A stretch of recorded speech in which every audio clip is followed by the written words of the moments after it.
Alors, hop là. Hello, hello. Juste avant que la vidéo commence, normalement je vous ai mis des petits timecodes en gros dans la description, etc. pour que vous puissiez jump directement aux endroits qui vous intéressent. Et ça devrait se profiler en deux parties. Une partie où j'explique relativement comment le fonctionne. Une deuxième, pardon, trois parties. Une deuxième, en gros, comment on code généralement nos pages web, etc. Et une troisième où on essaie de faire un élément en entier ensemble. Donc, normalement, vous pouvez ne suivre que jusqu'à la deuxième partie. La troisième, en gros, c'est vraiment du bonus. Et bon visionnage, amusez-vous bien. Bonjour à tous, je m'appelle Yacine. Bienvenue sur cette première vidéo où on verra ensemble. Du coup, j'essaierai en gros de partager mes connaissances sur tout ce que j'ai pu apprendre du développement, généralement du web. J'ai commencé à être développeur il y a à peu près maintenant, ça va bientôt faire 5 ans, ça fait du coup 5 ans. J'ai commencé quand j'avais 18 ans juste après le bac et je suis aujourd'hui en bac plus 4 en école d'ingé pour à la suite devenir ingénieur et développeur. Donc, cette première vidéo, elle va. Enfin, on va essayer de voir déjà les bases, vraiment, j'essaierai de voir les bases des bases pour qu'on puisse voir ensemble comment est-ce qu'on crée un site web, déjà comment un site web bah, comment un site web en gros fonctionne, comment est-ce que le web fonctionne en général, de manière très très vulgarisée. Et, euh, et du coup, c'est parti, on verra aussi du coup comment mettre en place notre premier, j'ai- notre premier projet ensemble quoi. C'est parti. Alors, comme vous pouvez le voir, on arrive du coup sur un IDE, ça je vais y revenir d'ici quelques secondes. On a ici aussi une page web. Et, euh, et la première chose à comprendre, c'est qu'on va voir comment fonctionne le web. Donc, on va voir serveur client. On va voir s'il y a un schéma. Voilà, le schéma parfait. Donc, le web fonctionne comme ça, de cette manière-là. Votre navigateur, c'est ce qu'on appelle le client. Donc, lorsque vous êtes client, lorsque vous arrivez sur un site web, donc par exemple, vous tapez google.com, il y a une requête, c'est ce qu'on appelle une requête qui est envoyée au serveur. Donc un serveur, donc c'est un autre ordinateur qui est distant. Cet ordinateur distant a le site internet que vous demandez. C'est ce qu'on appelle le serveur, et le serveur vous répond en vous envoyant en gros ce dont vous avez besoin. Euh, du coup, côté serveur, c'est là où on a notre logique, en gros, où on aura notre programme qui va s'exécuter et où on aura toute la partie en gros logique de notre site internet. Donc, c'est-à-dire par exemple, je sais pas, si j'arrive on va aller sur mon site, si je vais sur mon portfolio, par exemple, tout ça, ce n'est pas moi qui l'ai fait à la main. Il y a bien quelque chose qui l'a généré, etc. Sinon, ce serait une tâche beaucoup trop redondante, etc. C'est là que la partie logique intervient. Donc, cette partie logique, elle a par exemple des algorithmes, elle a, elle a la communication avec la base de données, etc. etc., etc. J'essaie vraiment de survoler la chose pour pas rentrer trop dans les détails. Donc nous, ce qu'on va essayer de voir, ça va être la partie client. En gros, la première étape que l'on va faire, c'est la partie client. En gros, comment est-ce qu'on va faire pour avoir notre interface, quelque chose de visible, quelque chose en gros avec lequel on peut communiquer. Donc quelque chose du coup qui va s'afficher dans notre navigateur. La première chose, c'est de trouver un IDE. Les idées en gros les plus basiques et les plus légers en gros que je connaisse, ça pourrait être par exemple Sublime Text. Lui, il est extrêmement puissant, mais il est plutôt. En gros, il y a meilleur aujourd'hui, je trouve qu'il y a mieux quoi. Il y a Visual, par exemple, Visual Studio Code que je recommande totalement parce que vous avez une multitude de plugins, enfin tout comme Sublime Text, mais je trouve qu'il est bien mieux pensé, etc. et beaucoup plus simple. Ou vous avez Atom qui lui est aussi excellent.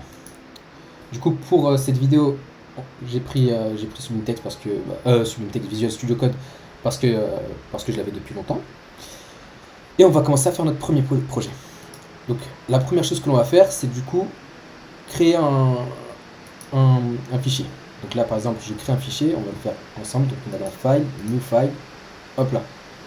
On va écrire dedans HTML. Donc si j'ouvre une accolade, l'HTML fonctionne de cette manière-là. En gros, c'est toujours une accolade ouvrante, une balise ouvrante, une balise fermante. C'est ce qu'on appelle un langage de balisage, donc c'est pas vraiment un langage de programmation. Il y a beaucoup de mèmes sur le web qui parlent ouais, on a hacké la NASA avec un HTML, etc. Mais dites-vous vraiment bien qu'en gros, c'est un langage de balisage où en gros, on pourra mettre du contenu, afficher du contenu, etc. etc. On peut aussi, on aura aussi derrière notre fichier style qui va pouvoir nous permettre en gros de designer notre site web. Donc par exemple typiquement si je retourne sur mon site internet et que je désactive tout ce qui est design, donc si hop là, ça ressemble à ça. Donc là vraiment c'est que de l'HTML pur. Mince, j'ai pas désactivé, je suis débile. Tac. Voilà, là c'est vraiment que de l'HTML. Et là, quand je fais ça, j'ai le CSS. Donc on garde à l'esprit que l'HTML c'est ce qui permet de disposer nos éléments, donc par exemple de créer la structure de nos éléments, donc le squelette exactement de notre site. Et la partie CSS, c'est la partie en gros style, donc qui permet en gros de styliser notre site internet. Donc la première chose à faire, c'est d'enregistrer un fichier du coup, hop là, mince, annulé. On va créer un dossier, donc bureau, projet, tac, on va créer un nouveau dossier, on va appeler notre super site, tac, et à l'intérieur on va créer le premier fichier qui s'appellera index.html. Donc index.html c'est un nom arbitraire, c'est moi qui décide de l'appeler comme ça, mais on pourrait l'appeler de la manière qu'on veut. Ensuite, on va installer par exemple les plugins qui nous intéressent, les plugins en gros qui nous permettent, enfin qui vont nous faciliter le développement. Donc on va être dans cette section là, et on aura par exemple Emmet. Donc là, Emmet, etc. C'est des langages, c'est des plugins qui vont faciliter extrêmement la tâche. Par exemple, là, j'ai juste à taper HTML et là, on voit qu'en gros, tout le reste est généré automatiquement. Donc, si je clique sur celle-ci, HTML 2.5, j'ai toute la structure de base de mon fichier HTML. Donc, cette structure qui est générée, on va la voir ensemble. Donc, on a par exemple ici la balise ouvrant du coup HTML langue EN. Donc, nous, on va en français, donc on va remplacer par FR. La partie head, donc en gros il faut vraiment voir ça comme un corps. On a la partie head, la partie body, et c'est cette partie là après sur laquelle on va revenir et qui va nous sembler intéressante. Donc la partie head, ici on a une balise méta, donc ça c'est pour lui dire qu'on a un UTF-8, donc c'est ce qu'on appelle c'est l'encodage de nos caractères. Donc nos caractères, ce que l'on voit, il faut que notre machine les comprenne, et du coup c'est assez difficile de vulgariser ça, mais en gros faut garder en gros, c'est une manière pour que nous on puisse comprendre et que la machine puisse nous renvoyer ce que l'on souhaite.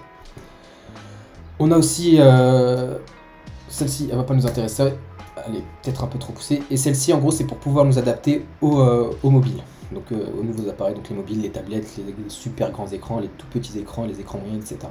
Et là la balise title, c'est la balise en gros qui nous permet de donner un nom à notre onglet.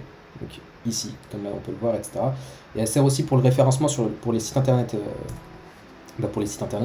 Donc ici on va l'appeler ma première page. Tac. Tac. Et si on veut aller voir du coup à quoi ressemble notre site internet, il suffit de faire. Il me semble sur ça que c'est ça. Reveal in Finder, donc on va le voir dans le Finder. Sur Windows, ça reste pareil, hein. Il suffit juste de trouver l'endroit où vous avez créé votre fichier. Et là, on voit que je suis dessus. Donc là, j'ai ma première page qui apparaît ici. Jusqu'ici, tout se passe comme prévu. Maintenant, il y a une chose qu'il faut à laquelle on doit réfléchir avant de commencer son site internet.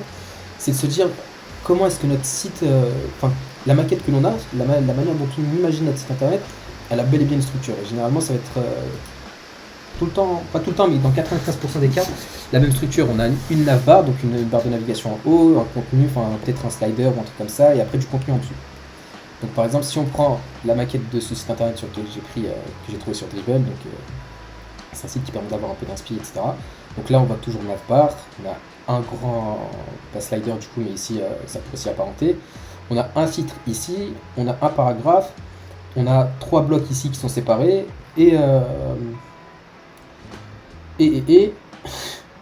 du coup un footer mais qui se trouve ici, la suite de la maquette se trouve ici. Mais nous on va s'arrêter là, on va s'arrêter sur la première partie parce que c'est la plus intéressante.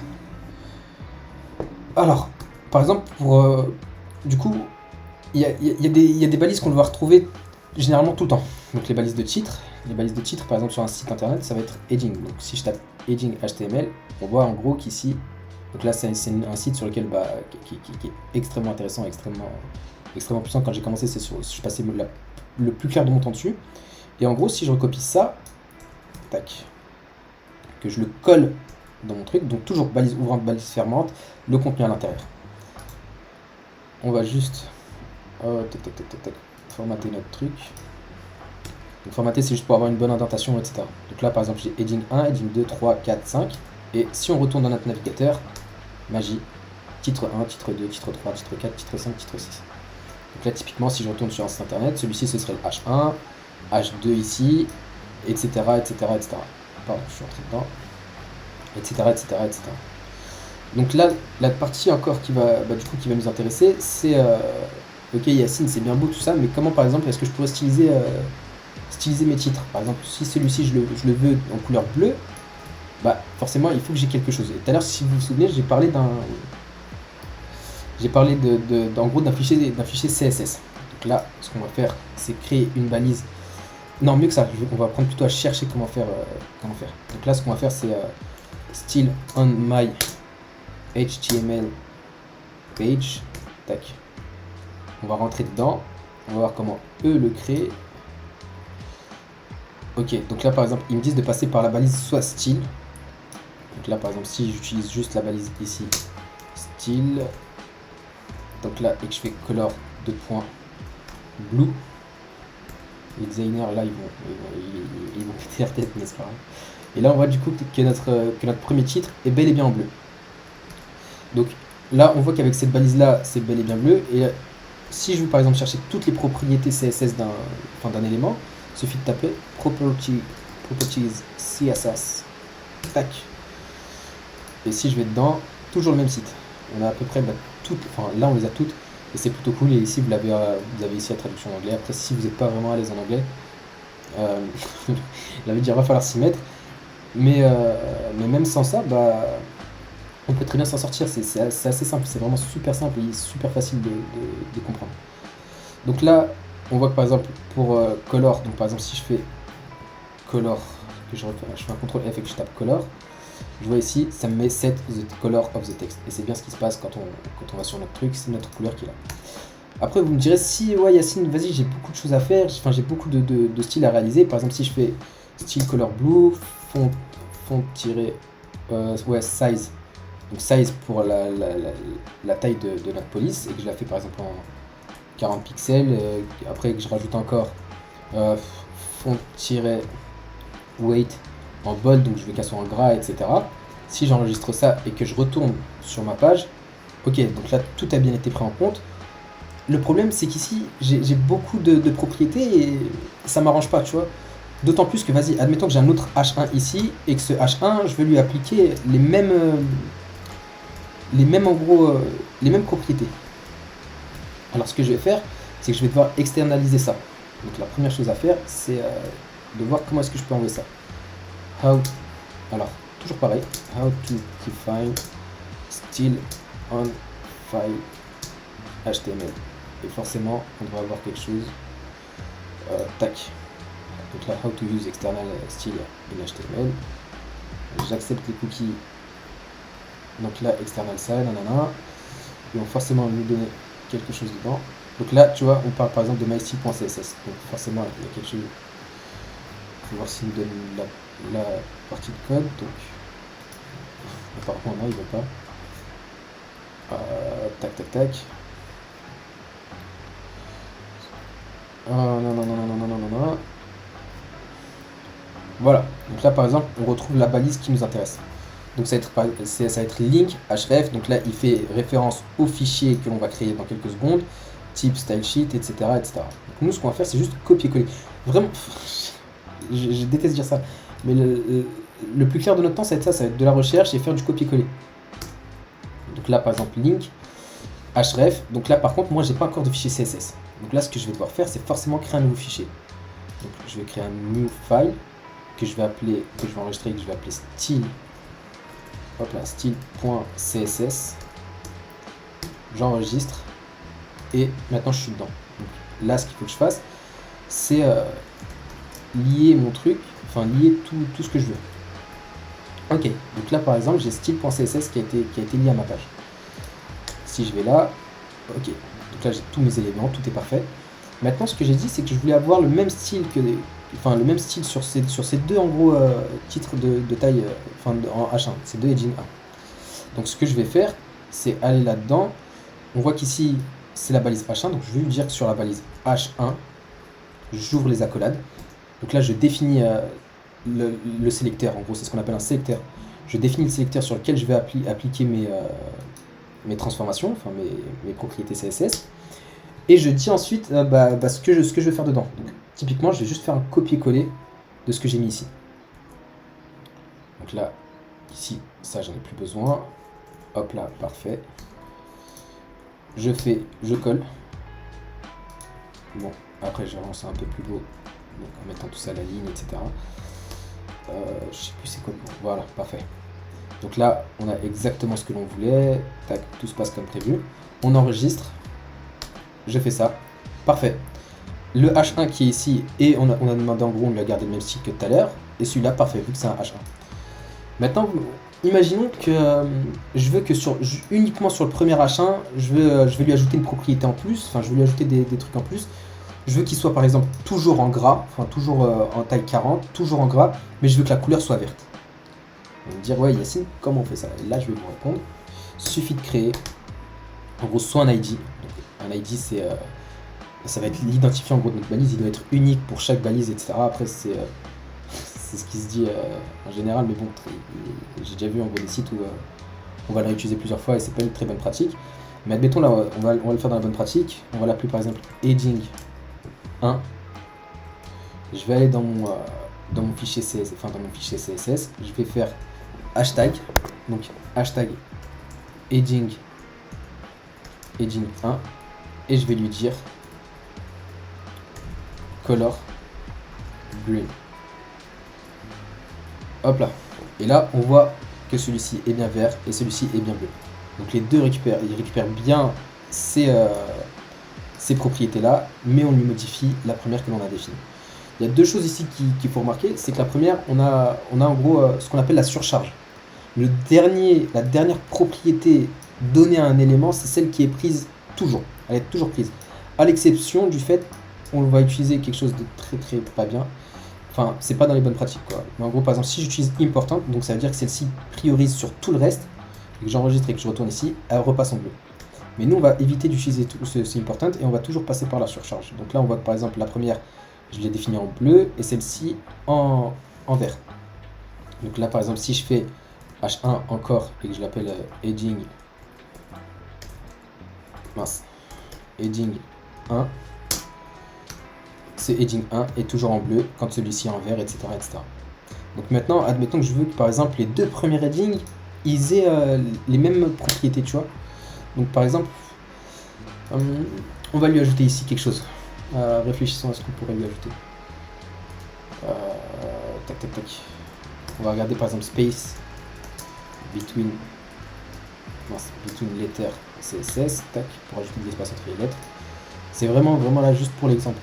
Mais là par exemple on voit que, alors ouais, letter spacing. Donc là typiquement on a trouvé ce qu'on voulait. On va dire ouais, letter-spacing, on va lui faire 5 pixels. Tac. Donc là on aura 5 pixels d'espace entre chaque lettre. Ici j'enregistre mon machin. Hop là. Donc là je retourne sur mon truc et là on voit du coup que l'espace a été ajouté entre chaque lettre. Maintenant je veux que cet espace entre chaque lettre ne soit appliqué qu'à ces deux premiers, tu vois, mais pas celui-ci. Donc ce que je vais faire, c'est que je vais ajouter une nouvelle propriété qui est comparable du coup à l'ID, mais qui s'appelle classe. Donc là on va l'appeler classe heading 1. Donc là par exemple je leur donne le même nom mais c'est fait exprès. Et on va voir comment faire en gros pour appliquer notre style. Donc toujours pareil. Donc là juste le heading ici, on va faire un point. Donc pour la classe c'est un point. Et on va faire heading 1. Je fais j'ouvre mes accolades, toujours pareil, etc. Donc là, hop, je vais dire que mon letter spacing diffère et que cette fois-ci, je le veux à, on a mis combien de letter 5, je le veux à 2 pixels. J'enregistre, j'actualise, celui-ci a gardé 5 et ces deux-là ont pris 2. Ça aurait fonctionné aussi si je l'avais fait avec l'ID théoriquement, mais c'est pas une bonne pratique. Comme je l'ai dit, l'ID doit être unique. Il doit être unique pour chaque élément de notre structure quoi. Donc là par exemple voilà sur l'ID, tac tac tac tac, sur l'ID, ouais sur l'ID il n'y a que celui-ci qui a été pris en compte, tu vois. Donc là parce qu'on a affaire à la surcharge, mais si je fais ça, si je me trompe pas. Tac, tac.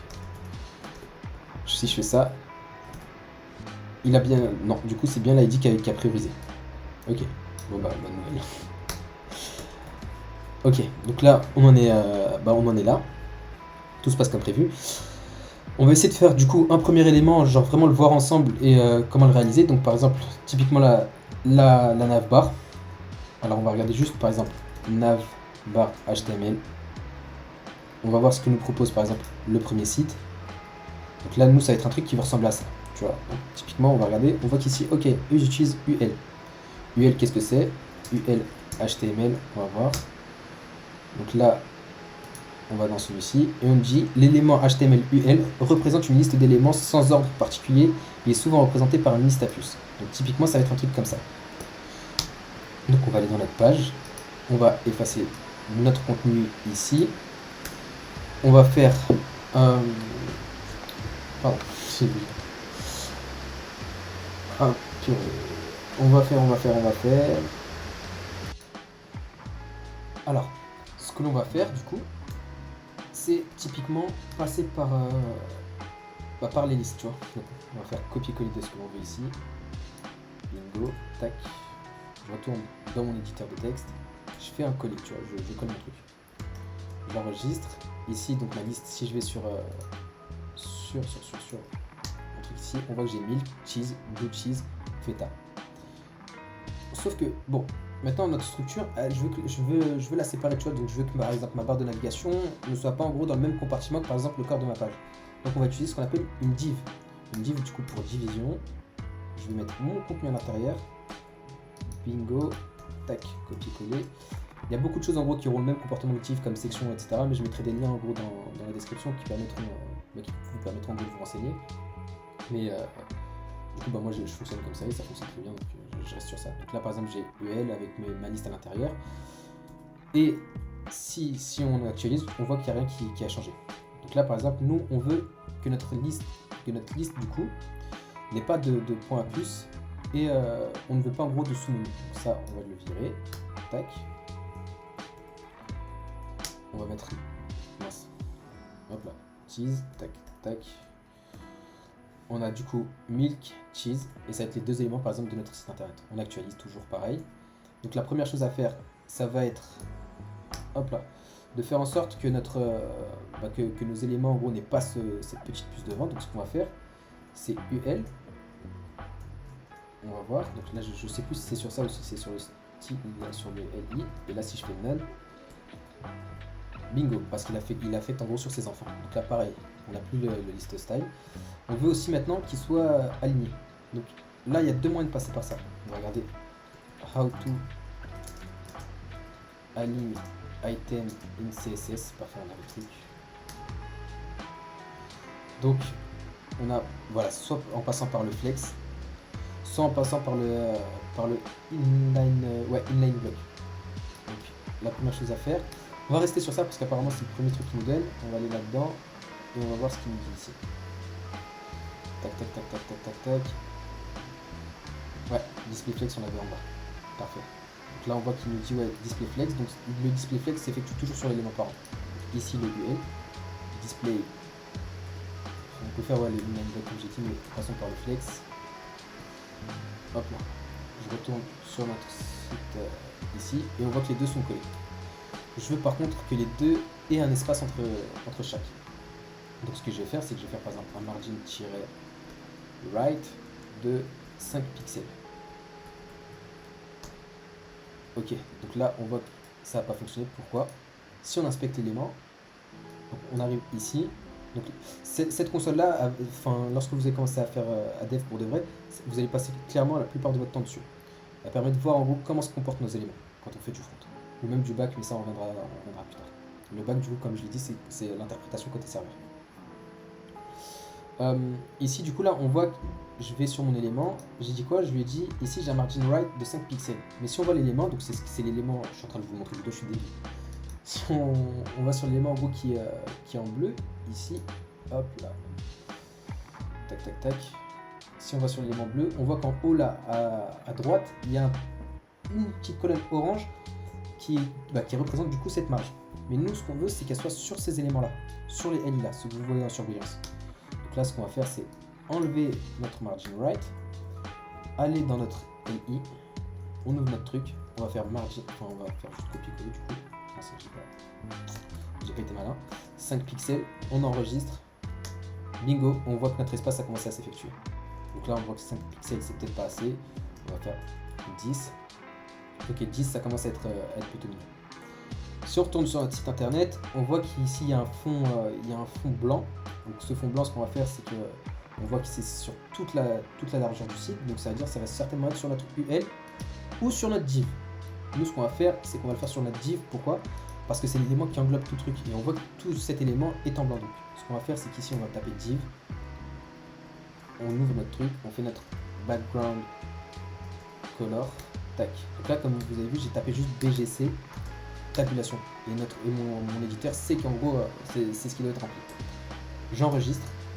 J'actualise sur mon machin. J'actualise ici. Ok. Blanc sur blanc, c'est logique qu'on ne voit pas. Et là, vous allez me dire, ouais, mais Yacine, ton truc aussi est blanc sur blanc, mais comment ça se fait qu'on le voit ? Parce qu'ici, j'ai une ombre. Donc là, ce qu'on va faire, c'est devoir chercher Shadow CSS. Tac. Ok, donc là, ça c'est un plugin que j'ai sur mon navigateur, mais nous, on va toujours rentrer dans les sites. Et là, on voit en gros qui nous explique comment faire la propriété CSS, box shadow, ajoute des ombres, etc., etc. Donc là, ce qu'on va faire, soit on va sur ce site-là, soit on va sur pas celui-ci, pas sur le site de l'IB3, mais sur celui-ci. Et on va regarder s'il y a un truc qui s'appelle Shadow. Ok, CTRL F, CSS Shadow, on va aller dessus.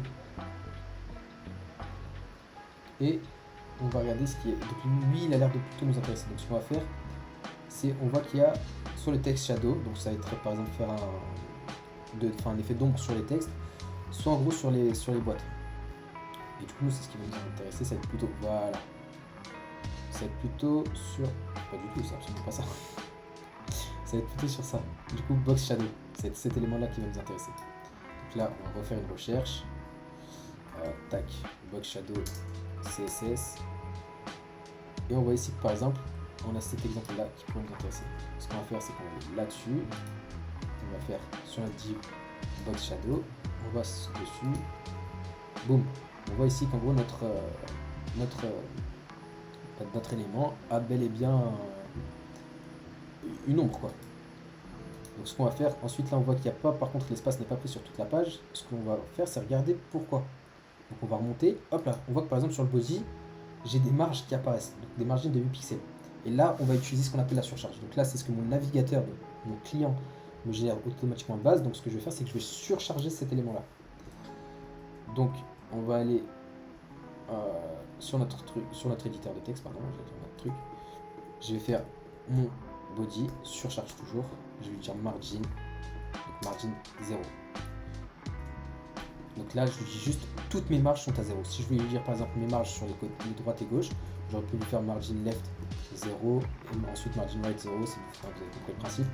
Mais si je lui dis ça, c'est que vraiment je veux aucune margin, que ce soit en haut, à droite, à gauche ou en bas. J'enregistre, bingo. On voit que là, la full largeur a été prise. On vérifie juste que ça a bien été fait. Parfait. Donc là, typiquement, ça a été fait. Ce que l'on va faire, du coup, on va continuer dans notre lancée. Et ce que l'on va faire, on va retourner déjà voir notre site à quoi ressemble notre site. Donc là, typiquement, on a notre ombre qui est en dessous. Enfin, c'est pas exactement la même. On voit qu'ici, on a une image. Donc, ok, on va aller chercher un logo. On va aller voir, soit on cherche. Ce qu'on va faire, c'est on va regarder mon logo. On va pas se prendre la tête. On va voir que si je fais inspecter l'élément sur mon image, on voit ici que j'ai le chemin vers mon logo. Donc, ce que je vais faire, c'est faire clic droit, reveal, soit je fais un reveal table et là, du coup, je copie l'adresse de ce logo. Et du coup, pour utiliser une image, ce que je vais faire, c'est que c'est un nouvel élément de ma liste, mais je vais utiliser une balise IMG à l'intérieur. IMG SRC, c'est pour donner le lien en gros vers l'image que l'on souhaite. Donc là, ça va être par exemple /icon.net. Et Alt, ça va être par exemple pour les personnes, pour l'accessibilité. Donc par exemple, là, je vais mettre logo. Donc ça va être par exemple pour les personnes qui sont malvoyantes, quoi, ben, lorsque leur lecteur d'écran va passer dessus, il dira ok, ça c'est le logo. Et du coup, si j'actualise, Bouya Chaka, il apparaît. On voit du coup qu'il est peut-être un peu grand pour notre site internet. Donc ce qu'on va faire, c'est lui donner une taille. Donc là, toujours pareil, je vais faire IMG, hop là, je vais donner une largeur. Donc si je fais par exemple with 100 pixels, on va dessus, on voit que du coup là la largeur de notre élément, donc toujours inspecter l'élément, je vais sur l'IMG, elle est de 100 par 100 parce que c'est un carré. Mais si on mettait par exemple une taille en hauteur pour cet élément là et que je la mettais pas par exemple à 100 pixels mais à 50, on voit que mon image est déformée. Donc il a bien pris une largeur de 100 pour une hauteur de 50. Et ça du coup c'est dérangeant. Comment est-ce qu'on peut pallier à ça? C'est du coup en ne s'étant du coup qu'une seule propriété. Donc là par exemple ça va être notre largeur, et notre largeur on la laisse telle quelle. Donc là c'est parfait, on a une largeur de 100 pixels, c'est peut-être encore un peu large, donc là on va continuer à réduire en mettant 50, on voit ce que ça donne. Ok, ça a l'air d'être à peu près ça. Mais là on voit du coup que ça c'est pas centré. Comment on va faire pour le centrer? On a vu pour les marges extérieures. Maintenant ce qu'on va faire c'est on va voir pour les marges intérieures. Les marges intérieures c'est... les marges extérieures c'est... Vous avez votre élément, vous avez votre div. Les marges extérieures ça va être les marges qui sont à l'extérieur de... Pardon, 1, 2, 3. On a vu par exemple pour notre div, donc on a les marges extérieures, ça va être les marges qui sont à l'extérieur de l'élément. Et on a appelé ça, on est passé par les margins. Maintenant si on regardait les marges intérieures, donc on a notre div, on a cette marge qui est à l'intérieur. Donc ce que l'on va faire, c'est on va regarder how to set interior, je sais pas, margin CSS, tac, et on va voir ce qu'il veut nous dire. Padding and margin. Donc là on a trouvé l'élément que l'on voulait, enfin ce que l'on cherchait. Donc ça va être le padding. Donc padding, on voit ici par exemple, on va copier ça et on va l'ajouter sur notre LI. Donc ça va être notre élément que l'on veut styliser. Je vais dessus, j'actualise, boum, on voit que mon truc a bien bougé. Ce que je vais faire, c'est si je veux voir en gros le rendu direct sur un élément, et on va aller du coup dans inspecter l'élément et aller sur l'élément que l'on a stylisé. Donc là typiquement, on voit qu'on a ça, mais cette écriture là reste assez sombre. Donc ce qu'on va faire, c'est qu'on l'a détaillé. Là, le premier c'est pour le haut, là c'est pour la droite, le côté droit de notre élément, le côté bas de notre élément et la gauche. Donc là, ce que je vais faire, c'est que je vais mettre par exemple 0 et je vais bouger tac tac tac tac. On voit qu'en gros ce qui est dérangeant c'est que ça bouge aussi en bas. Ce qu'on va faire c'est alors on peut faire par exemple 5 pixels. Là donc là ce sera sur les droites et gauches. Mais si je vais faire par exemple 10 ou alors 0. Donc là par exemple je suis à 0. Ce qui est dérangeant c'est que là on est passé par les flexes.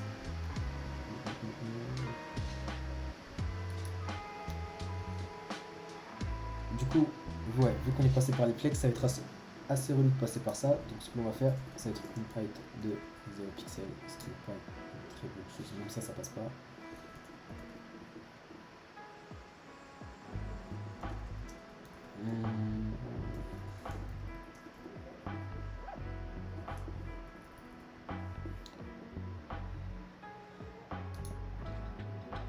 Ok. Donc là, ce que l'on a fait, vu qu'on passait par les flex, le problème c'est que ces flex là, lorsque vous utilisez ça, par exemple votre liste utilise en gros toute la hauteur. Donc ce que l'on va faire, c'est soit on utilise un feed content, soit on peut l'aligner en gros avec align item si je ne me trompe pas. Donc là, on est sur le UL que l'on a mis en display flex. Et si je ne me trompe pas, on va faire align item center. Boum, nos éléments sont centrés en gros dans notre div. Parfait, jusqu'ici ça se passe plutôt bien. Alors là on voit qu'on a une margin en haut qui est un peu dérangeante. Ce que l'on peut faire c'est margin 0. On voit que ça se passe plutôt bien. Boum, on a notre truc. Ce que l'on va faire du coup c'est ajouter une marge intérieure pour espacer nos trucs avec ça. Voilà, parfait. Donc là ça commence à ressembler à quelque chose. On a... Ah oui pardon, on a autre chose avant de faire ça. Tac. Je vais récupérer ça. Du coup, pour avoir ces éléments-là qui sont du coup bien traités, ce qu'on va faire, c'est aller sur l'élément qu'on a set. Donc là, le feed content, on ne le garde pas. C'est pour ça qu'ici, il est décoché. Mais si je vais dans UL et que je fais par exemple copier-coller de l'élément, on voit qu'ici, par exemple, la ligne 8, tac, et si je fais un coller de mon truc, enfin de ce que je viens de faire, j'enregistre, j'actualise. Ah non, avant ça, il y a un autre truc. On a aussi ajouté le align item ici. Le align item ici, il est intéressant parce que du coup, il nous permet de centrer nos éléments. Donc, il suffit d'aller dans la date en gros de flex, CSS, tac. Et ici, si je ne me trompe pas, ceci qui était assez bien expliqué. De toute façon, comme j'ai dit, tout sera dans la description concernant la documentation. On voit ici que tout est expliqué. Donc nous, ce qu'on a fait, c'est le align item. Si je fais CTRL F, align, voilà, pour définir l'alignement vertical des éléments. Donc c'est par ça qu'on est passé. Du coup, pour continuer sur notre lancée, comme on a dit, c'est là on va enregistrer, on actualise, boum. Alors on a oublié de copier-coller un truc. Tac tac tac tac. C'est le align item si je ne me trompe pas. Ouais, le align item comme j'ai dit, on a oublié de le faire. Donc il suffit de retourner dessus. Align item center. Les points virgules servent en gros à séparer chaque propriété de l'autre. Donc là j'enregistre. On a peut-être un peu trop d'espace. Qu'est-ce qui. Alors, tac. Ça va être sur notre LI.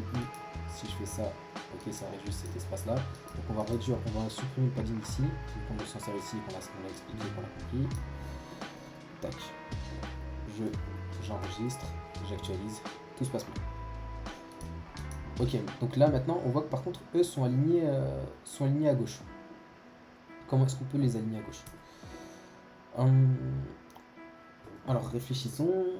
La meilleure manière en gros, enfin la manière qui pour moi serait peut-être la plus simple entre guillemets, ça aurait été enfin si on passait par les flexbox, on aurait pu faire par exemple un space between, tu vois, et le space between aurait pu en gros séparer nos éléments. Mais là le problème, vu que c'est une liste, ça va être un peu plus complexe.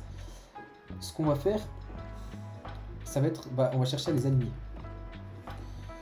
Donc typiquement là on va regarder comment on peut faire ça. Donc là on peut faire par exemple inspecter l'élément.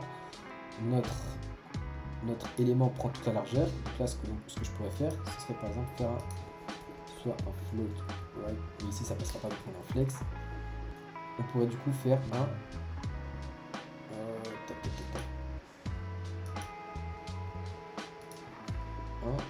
space. Ah ouais, non, je suis débile, c'est pas align item, c'est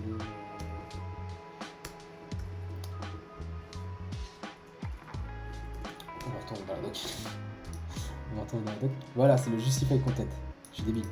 Justify content pour définir l'alignement horizontal des items. Donc là, ce que l'on va faire, c'est retourner sur notre onglet, inspecter ici align item, justify content, center. Donc si je fais center, ça va être full espace. Donc ici, on a tout ce que l'on peut utiliser. Donc là, par exemple, flex start, ça va être pour être au début, left, normal, right, space around. Donc space around, ça ressemble déjà un peu plus à ce que l'on veut faire, mais ça reste, enfin, c'est pas ce que l'on veut. Donc ce que l'on va devoir faire, c'est peut-être penser notre structure différemment.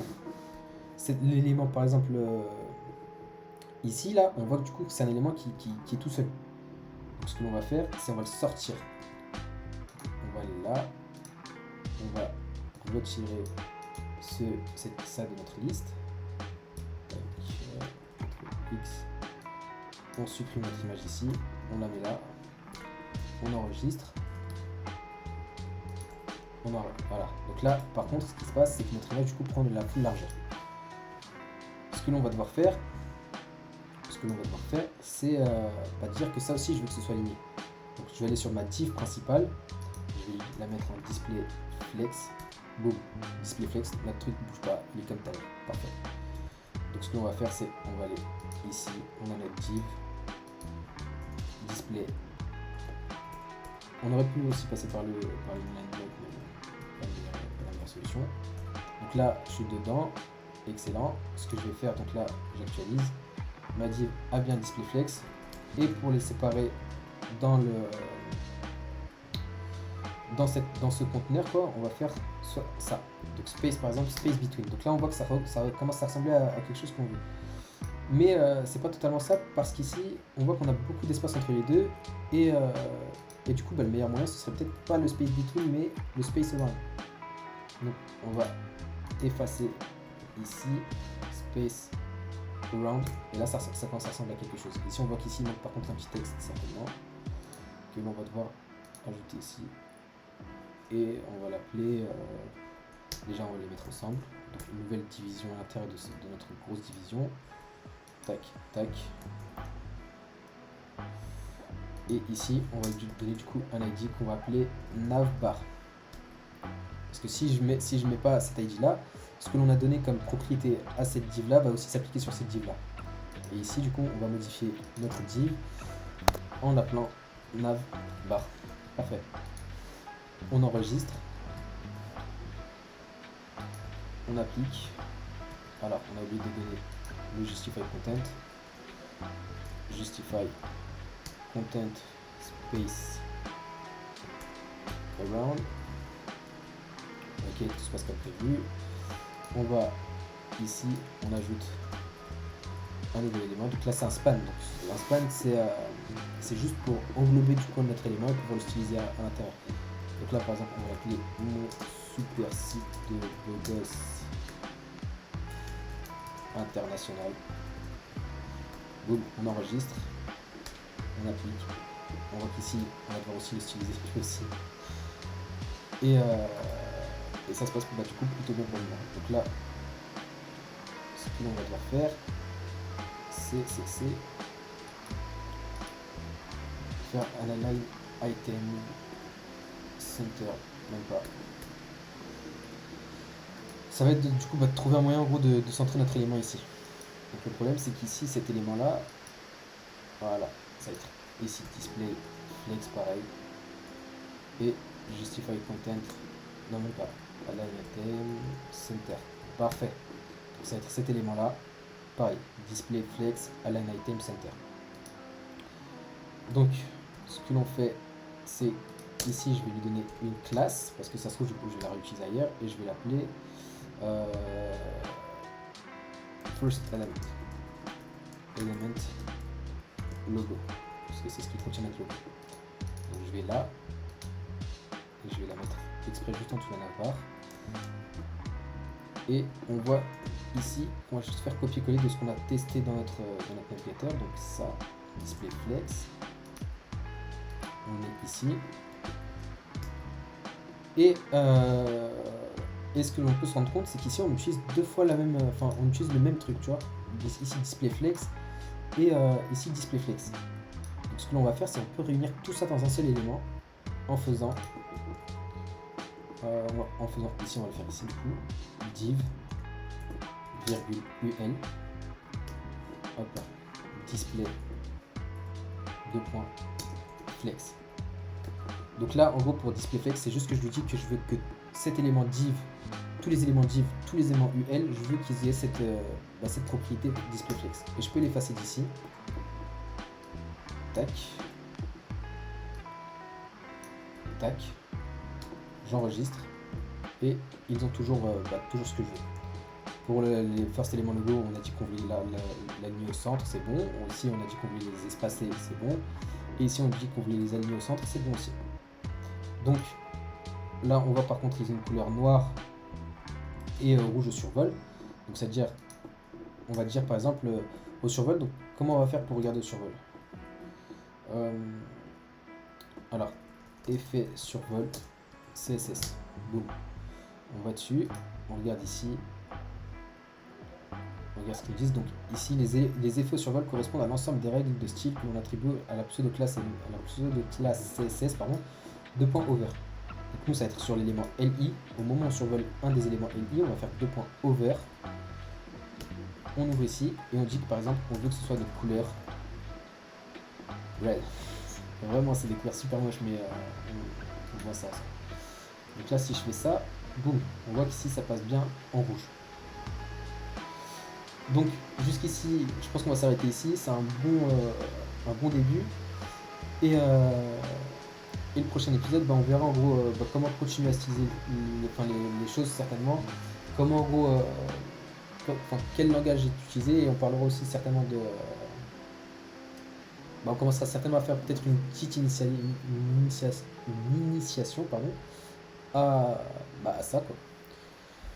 Du coup, n'hésitez pas, laissez des questions si vous en avez. N'hésitez pas aussi à me dire ce que je pourrais améliorer. Et aussi, si vous avez des sujets à traiter ou qui vous intéresseraient en code ou dans la tech en général, laissez ça et on voit ça ensemble. Du coup, bonne journée et ciao.